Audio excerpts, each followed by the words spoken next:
How to wind weed eater string. Replacing the string in a weed eater is one of those tasks you find yourself doing a lot when you have a lawn to manicure.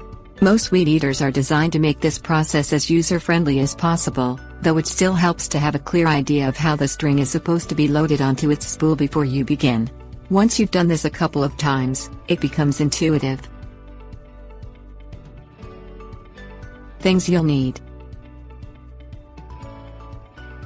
tape measure, X-Acto knife or razor blade. Use a tape measure to mark off about 18 feet of string, then use an X-Acto knife or razor blade to cut the string. Fold the measured string in half. Allow one half of the string to be a few inches longer than the other half. Locate the notch in the spool divider. The spool divider is the part of the spool that divides the top half of the spool from the bottom half of the spool. Insert the folded part of the string into that notch. Wrap both halves of the string in the same direction around the spool. Each half should be on its own side of the spool divider.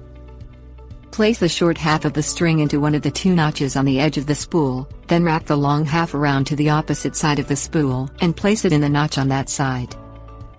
Place the spool into the housing hub on the weed eater. Push each half of the string through the hole on its side of the housing hub. Replace the housing cover and you're ready to go.